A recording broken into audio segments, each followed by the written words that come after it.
Road રસ્તાની ફરિયાદ રાજ્યના દરેક ખૂણેથી આવતી હોય છે, તેમાં ચોમાસામાં તો આ સમસ્યાથી જનતા ત્રાહિમામ પોકારી જાય છે। ક્યારે રોડ રસ્તા તૂટી જાય તો ક્યાંક રસ્તામાં મોટા ભૂવા પડે ત્યારે તંત્ર તેને સરખું કરવાની કોઈ કાળજી લેતું નથી।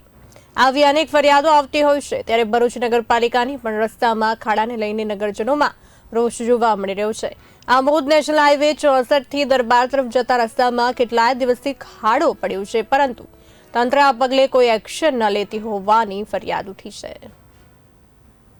ના પ્રશ્ન માટે અમે અહીંયા આવેલા છે। ચાલુ વરસાદમાં પણ અહીંયા બસ મોટો ખાડો પડેલો છે। અમે ચીફ ઓફિસર સાહેબને ટેલિફોનિક મેં જાણ કરેલી છે અને એસઆઈ સાહેબને બી જાણ કરેલી છે। એમણે આજના દિવસની ખાતરી આપેલી છે કે વરસાદ બંધ થશે એટલે અમે એનું કામ કરી આપીશું।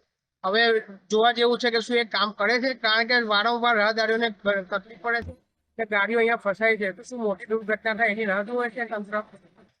ઘણા સમયથી આમોદ જંબુસર રોડ ઉપર પડેલા ખાડાને લઈને વાહનો વારંવાર ફસાતા આવે છે અને વારંવાર ચીફ ઓફિસરને અને એસઆઈને રજૂઆત કરતા ચીફ ઓફિસર એસઆઈને જાણ કરવાનું કહે છે, પણ એસઆઈ દ્વારા કોઈ કામગીરી થતી નથી।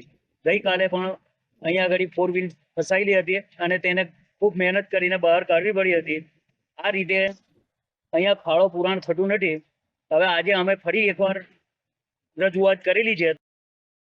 નમસ્કાર દર્શક મિત્રો, બી ઇન્ડિયા ન્યૂઝ સાથે હું છું અકબર ડેલી। વાત કરીએ તો આમોદ નગરમાંથી પસાર થતો હાઈવે નેશનલ હાઈવે 64 ને અડીને આવેલ સર્વિસ રોડ, જ્યાં દરબારી વિસ્તાર તરફ જવાનો જે મેઇન ગેટ છે, ત્યાં આગળ એક મસ્ત મોટો એક ગટરનો ભૂવો પડ્યો છે। એ ભૂવાની અંદર 15 દિવસથી અવારનવાર વાહનો ખાબકી રહ્યા છે અને વાહન ચાલકોમાં ભારે મુશ્કેલી વેઠવાનો વારો આવ્યો છે અને આ જે વાહનનો રિપેરિંગનો ખર્ચો છે તે ભોગવવાનો વારો આવ્યો છે।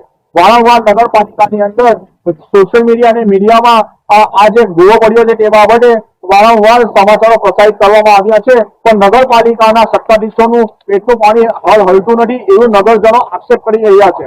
આ જો ચાલુ વરસાદે આમોદ જંબુસરના યુવા કોંગ્રેસના મહામંત્રીએ અનિશ રાણાએ નિવેદન આપ્યું છે કે જો આ ખાડો આજ રોજમાં પૂરવામાં નહીં આવે તો ટૂંક સમયમાં એક ઉગ્ર આંદોલન નગરપાલિકા સમક્ષ કરવામાં આવશે। મીડિયા ન્યૂઝ સાથે અકબર ડેલી, આમોદ।